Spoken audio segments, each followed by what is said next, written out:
사랑하는 성도 여러분, 주님의 사랑 안에 평안하셨는지요?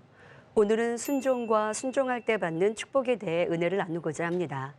순종의 사전적인 의미는 순순히 따른다는 뜻이며 순종하였다 해도 그 순종하는 마음가짐에 따라 여러 유형으로 달라집니다. 억지로 하는 순종, 자신의 생각과 맞거나 할 수 있는 것만 하는 순종, 무조건적인 순종, 마음으로 깨달아 순종하되 도저히 할 수 없는 것도 하는 온전한 순종이 있지요. 여러분들은 평소에 사람에게나 하나님께 어떤 순종을 하고 있는지요? 잠시 순종함으로 축복받은 한 신하의 이야기를 전해드리겠습니다. 중국의 어질기로 유명한 순임금이 하루는 신하들에게 아주 엉뚱한 일을 시켰습니다. 즉, 밑빠진 독에다 물을 부어서 채우라는 것이었습니다. 대다수 신하들은 밑빠진 독에 물을 길어 붓는 것은 소용없는 일이라고 생각하고 아예 왕의 명령에 순종하지 않았습니다. 어떤 신하들은 왕의 명령이니까 일단 시작은 했다가 결국은 포기했지요. 그러나 한 신하는 이것이 부질없는 일인 줄을 번연히 알면서도 끝까지 물을 길어 부었습니다. 아무리 붓고 부어도 밑빠진 독은 채워지지 않았습니다. 대신 우물물이 줄어들어 어느덧 우물 바닥이 드러나기 시작했습니다. 그런데 이상하게도 우물 바닥이 번쩍거렸습니다. 알고 보니 우물 밑바닥에 커다란 금덩어리 한 개가 놓여 있었습니다. 왕의 명령에 순종한 신하는 그 금덩어리를 왕에게 가져다 드렸지요. 그러자 왕은 순종한 신하를 크게 치하하며 그 금덩어리를 상으로 주었습니다. 이후 이 신하는 왕의 사랑받고 신임받는 신하가 되었지요. 사회에서도 그 조직의 질서와 규칙을 잘 지키고 순종하는 사람은 인정받고 사랑받는 것을 봅니다. 마찬가지로 우리가 하나님의 사랑과 축복을 받으려면 그 말씀에 순종하는 것이 매우 중요하지요. 하지만 앞서 살펴본 이야기처럼 보통 사람들은 자기가 갖고 있는 지식이나 경험에 비추어 보아 자신의 생각과 맞지 않는 일은 순종하려고 하지 않습니다. 그런데 하나님께서 원하시는 진정한 순종은 순종할 수 없는 것에도 순종하는 것입니다. 이러한 순종을 했을 때 하나님께서는 의로 여기시고 축복하시며 기사와 표적으로 역사하십니다. 자신의 생각과 도저히 맞지 않고 상식으로는 이해되지 않는 일에도 하나님께서 명하실 때 아무런 의심 없이 순종했던 믿음의 선진들은 놀라운 일들을 경험했던 것을 볼 수 있습니다. 모세가 하나님의 말씀대로 홍해를 향해 지팡이를 내밀었을 때 바다가 갈라진 일, 여호수아와 이스라엘 백성이 여리고성을 돌고 외치니 철옹성 같은 여리고성이 무너진 사건, 예수님의 말씀대로 낚시하여 잡아 올린 고기 입에서 동전을 얻은 일 등 순종의 축복이 얼마나 대단한지 알 수 있지요. 이처럼 도저히 불가능해 보이는 상황인데도 믿음으로 순종하면 하나님의 놀라운 능력을 체험할 수 있을 뿐만 아니라 그 순종의 결과 믿음이 성장하며 더 크고 좋은 마음 그릇이 되는 축복을 받게 됩니다. 사실 순종할 수 없는 일이라는 것도 우리의 관점이지 하나님 편에서는 순종할 수 없는 것이 아닙니다. 마가복음 9장 23절에 할 수 있거든이 무슨 말이냐? 믿는 자에게는 능치 못할 일이 없느니라 하신 대로 믿음으로는 한계가 없지요. 따라서 순종하지 못하는 것은 하나님을 믿는 믿음이 부족함을 의미합니다. 그러니 자신의 경험과 지식, 이론으로 만들어 놓은 한계를 깨뜨리고 하나님의 능력만 의지하면 능히 순종할 수 있습니다.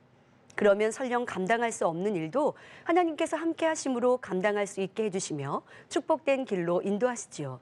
지금부터 하나님의 말씀에 오직 순종하였던 아브라함이 범사에 얼마나 큰 축복을 받았는지 살펴보므로 여러분도 순종의 축복을 누리는 방법을 터득하는 시간이 되시기 바랍니다.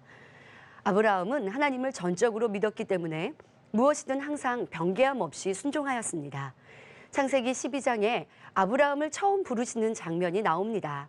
창세기 12장 1절부터 3절에 여호와께서 아브라함에게 이르시되 너는 너의 본토 친척 아비집을 떠나 내가 내게 지시할 땅으로 가라. 내가 너로 큰 민족을 이루고 내게 복을 주어 내 이름을 창대케 하리니 너는 복의 근원이 될지라. 너를 축복하는 자에게는 내가 복을 내리고 너를 저주하는 자에게는 내가 저주하리니 땅의 모든 족속이 너를 인하여 복을 얻을 것이니라 하셨습니다. 그러자 아브라함은 히브리서 11장 8절에 믿음으로 아브라함은 부르심을 받았을 때에 순종하여 장래 기업으로 받을 땅에 나갈새 갈 바를 알지 못하고 나갔다 했습니다. 여러분들이 이런 명령을 받는다면 어떨까요? 애써 일궈온 사업터가 있는데 그것을 포기하고 전혀 알지도 못하는 땅으로 가서 다시 새롭게 시작하라고 하면 선뜻 순종할 수 있으시겠는지요? 그 당시는 시족 사회로 고향을 떠나 낯선 땅으로 간다는 것은 그 앞에 위험도 두려움도 어려움도 있을 수 있는 상황이었습니다. 게다가 부르심을 받았을 때 아브라함의 나이는 75세로 그동안 일궈온 많은 것을 내려놓아야 하는 상황이었지요. 가야 할 곳을 정해주고 과정이 어떻게 될 것인지 알려주며 가라 해도 순종하기 힘들 텐데 아브라함은 오직 여호와 이레 하나님을 믿는 믿음으로 그대로 순종하였습니다.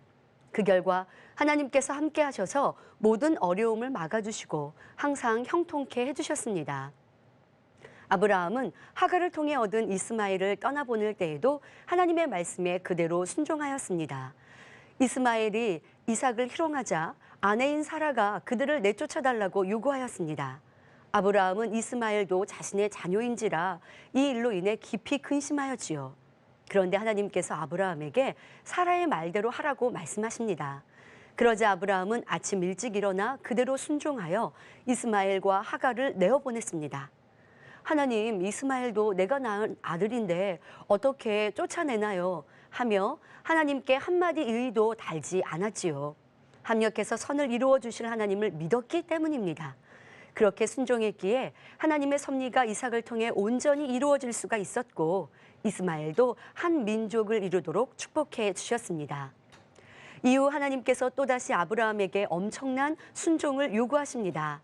창세기 22장 2절에 여호와께서 가라사대 내 아들 내 사랑하는 독자 이삭을 데리고 모리아 땅으로 가서 내가 내게 지시하는 한 산 거기서 그를 번제로 드리라 하셨지요. 번제란 짐승을 칼로 잡아 죽이고 각을 떠서 나무 단 위에 놓고 불로 태워 그 향을 하나님께 드리는 제사입니다.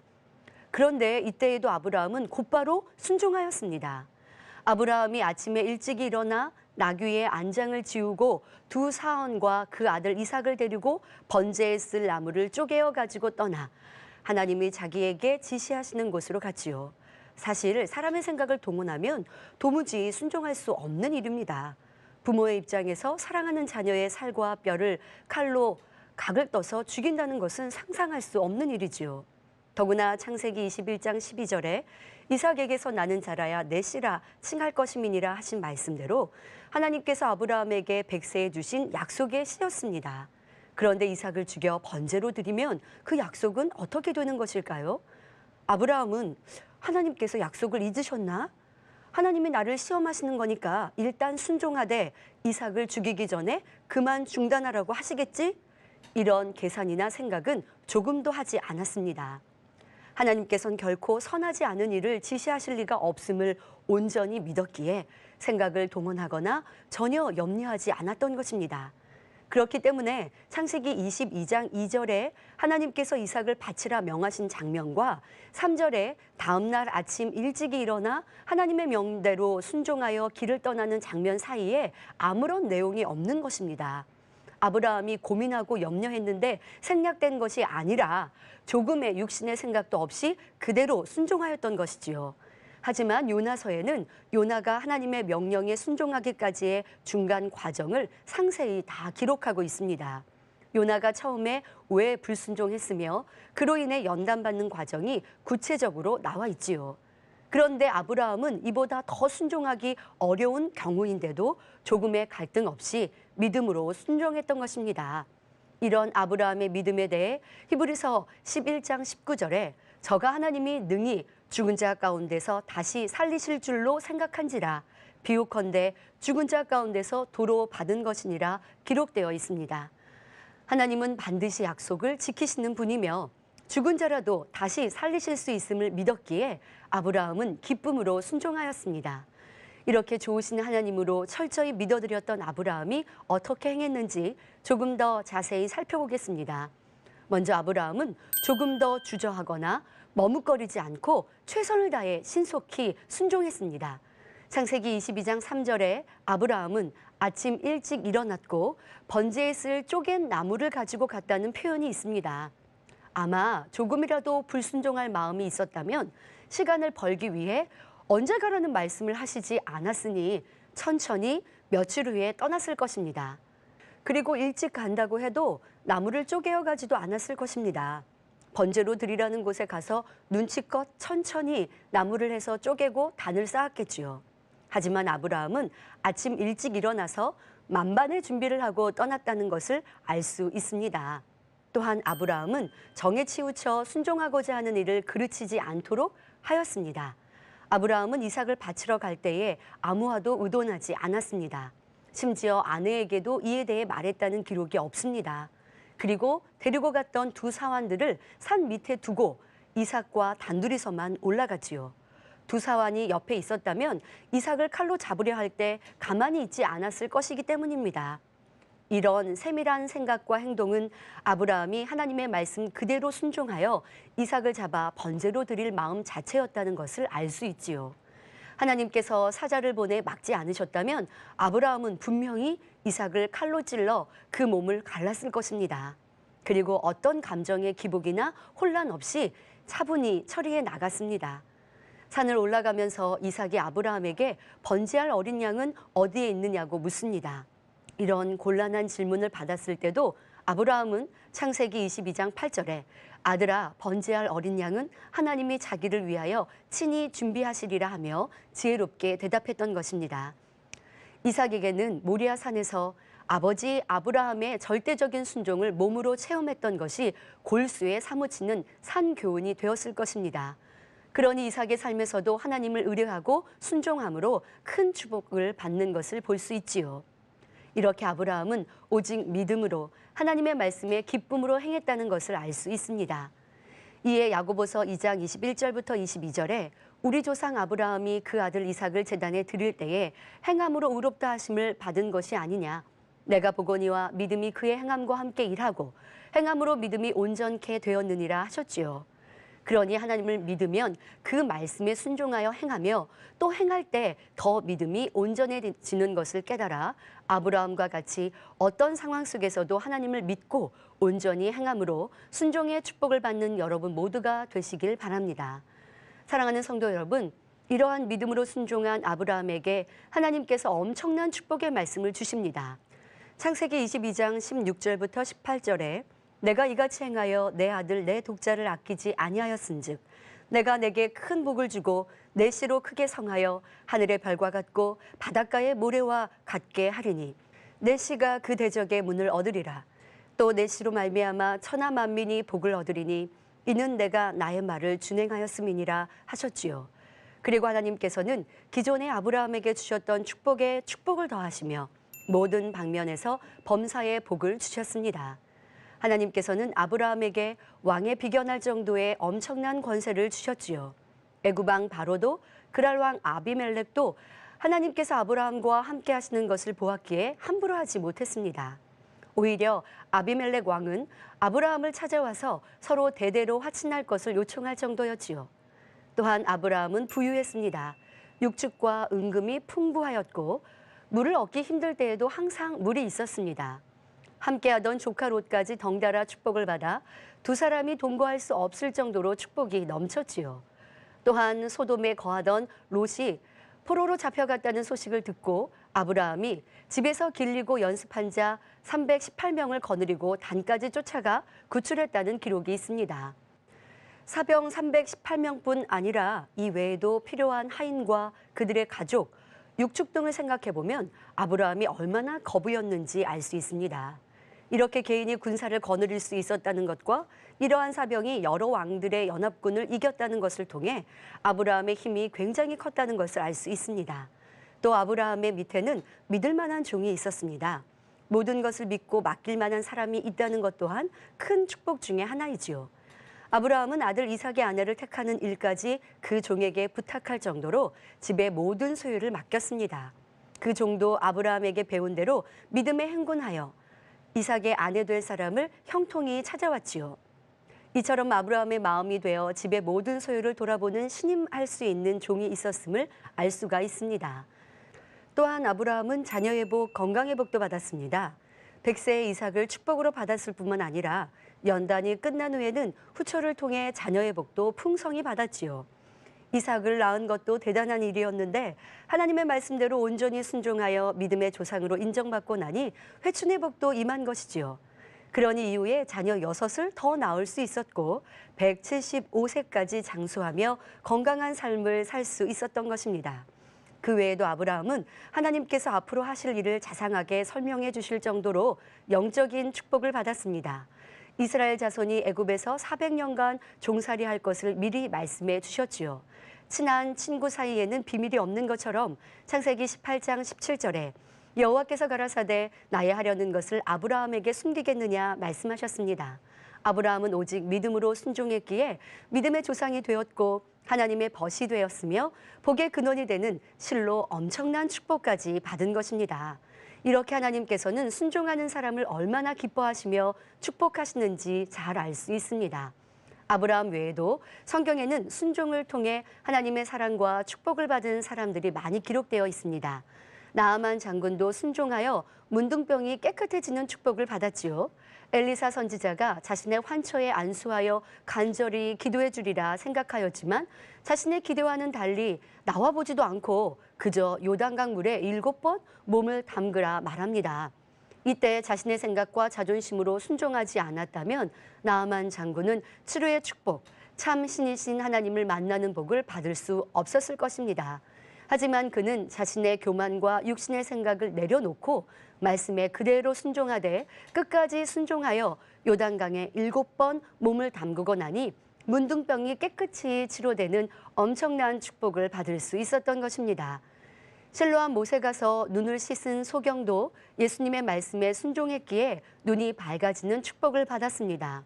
요한복음 9장에 예수님께서는 땅에 침을 뱉어 진흙을 이긴 후 소경의 눈에 바르시고 실로암 못에 가서 씻으라 하십니다.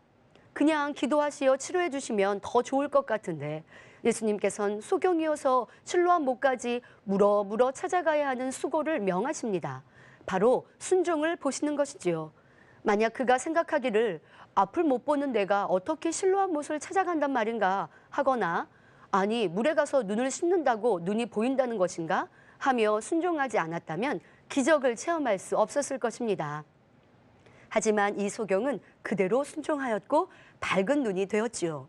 사르밧 과부도 선지자 엘리야의 말에 순종하여 축복을 받았습니다. 이 과부는 선지자의 말씀에 순종하여 자신과 아들이 마지막으로 먹으려고 조금 남겨두었던 양식 전부를 선지자에게 먼저 공개하였습니다. 이렇게 순종하였을 때 가뭄이 끝나는 날까지 통의 가루가 떨어지지 않았고 기름병에 기름이 없어지지 않았지요. 만약 순간에 배고픔을 이기지 못했거나 이렇게 어려운 상황에서 먹을 것을 달라고 하는가 참 염치 없는 사람이다 라고 생각하여 공개하지 않았다면 가지고 있던 마지막 양식을 먹고 죽었을 것입니다. 하지만 순종했기에 다른 사람들은 먹을 것이 없어 죽어가는데 이들은 아무 염려 없이 먹고 살 수 있는 축복을 받았지요. 이처럼 하나님께서 원하시는 순종은 할 수 없는 것에 믿음으로 순종하는 것이요. 그러할 때 상상하는 그 이상의 엄청난 축복으로 반드시 갚아주신다는 것을 명심해야겠습니다. 반대로 하나님께서 불순종을 얼마나 싫어하며 그것이 우리에게 얼마나 큰 고통을 가져다 주는지도 알아야 합니다. 아담의 첫째 아들 가인은 하나님께 불순종하여 믿음으로 드리는 피해 제사를 드리지 않았습니다.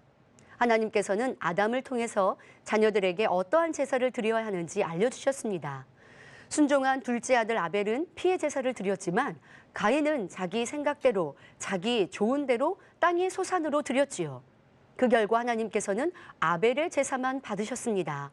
이를 본 가인은 시기하는 마음을 억제하지 못하고 동생을 죽이는 엄청난 죄를 저질렀지요.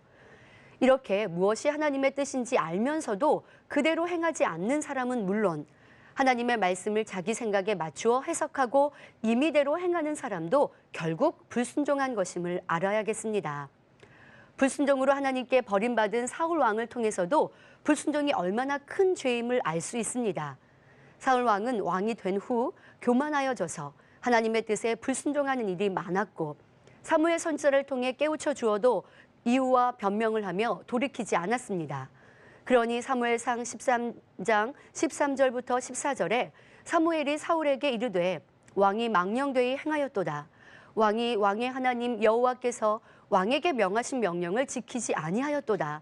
그리하였더면 여호와께서 이스라엘 위에 왕의 나라를 영영히 세우셨을 것이오늘 지금은 왕의 나라가 길지 못할 것이라. 여호와께서 왕에게 명하신 바를 왕이 지키지 아니하였으므로 여호와께서 그 마음에 맞는 사람을 구하여 그 백성의 지도자를 삼으셨느니라 말씀합니다. 이때라도 잘못을 깨닫고 돌이켰어야 하는데 사울 왕은 교만하여 그 눈이 멀어지니 여전히 불순종을 행하지요. 바로 사무엘상 15장의 아말렉을 진멸하라는 사건입니다. 사무엘상 15장 3절에 지금 가서 아말렉을 쳐서 그들의 모든 소유를 남기지 말고 진멸하되 남녀와 소아와 젖먹는 아이와 우양과 약대와 나귀를 죽이라 하십니다. 하지만 사울 왕은 자기 좋을 대로 행하였지요.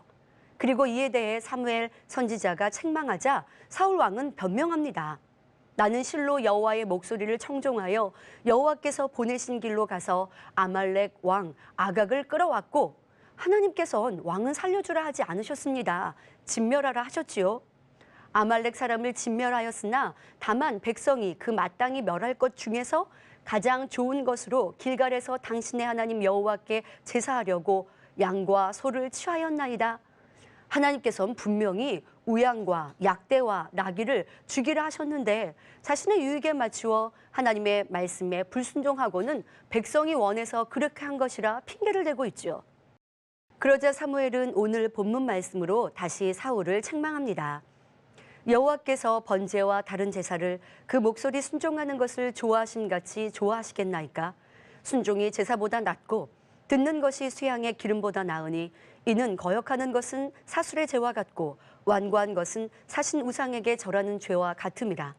왕이 여호와의 말씀을 버렸으므로 여호와께서도 왕을 버려 왕이 되지 못하게 하셨나이다 하였던 것입니다.